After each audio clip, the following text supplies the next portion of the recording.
ആ സ്നേഹം എന്ന് പറയുന്നത് ഇറ്റ്സ് എ റിലേഷൻഷിപ്പ്, ഒരു ബന്ധമാണ്. ആ ബന്ധത്തിൽ നിന്നുകൊണ്ട് എന്ത് സംഭവിക്കുന്നു? അവൾക്ക് യേശുവിൻ്റെ സ്വരം റെക്കഗ്നൈസ് ചെയ്യുവാൻ ഇടയായിത്തീർന്നു. നിങ്ങൾ ശ്രദ്ധിച്ചോണേ, അതിന് തൊട്ട് മുൻപ് അവൾ ചോദിച്ച ചോദ്യമുണ്ട്. അവൾ ഈ സംസാരിച്ച തോട്ടക്കാരെന്നാണ് അവൾ ചിന്തിച്ചത്.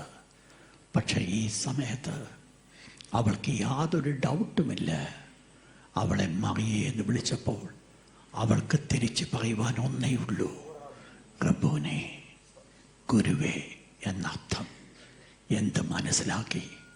അവൾ തൻ്റെ യജമാനെ മനസ്സിലാക്കി. ആ സ്വരം അവൾ മനസ്സിലാക്കി. സഹോദരങ്ങളെ, ഞാൻ ചോദിക്കട്ടെ, ദൈവത്തിൻ്റെ സ്വരം ഐഡൻറ്റിഫൈ ചെയ്യുവാൻ എനിക്ക് നിങ്ങൾക്ക് സാധിക്കുന്നു? ദൈവത്തിൻ്റെ വിശുദ്ധ വചനം അരുമനാഥനാകുന്ന യേശു പറയുന്നു, എൻ്റെ ആടുകൾ എൻ്റെ സ്വരം കേൾക്കുന്നു. ഞാൻ അവൻ്റെ ആടാകുന്നുവെങ്കിൽ അവൻ്റെ സ്വരം കേൾക്കേണ്ടത് വളരെ ആവശ്യമാണ്.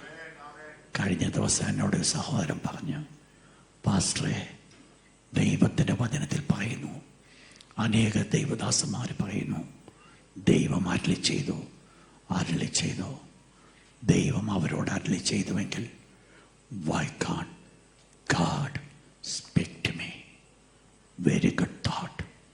പ്രിയപ്പെട്ട, ഇങ്ങനെയുള്ളവരെയാ എൻ്റെ ദൈവത്തിന് ആവശ്യം. ദൈവം അവരോട് സംസാരിച്ചുവെങ്കിൽ എന്നോട് ദൈവത്തിന് എന്തുകൊണ്ട് സംസാരിച്ചുകൂടാ?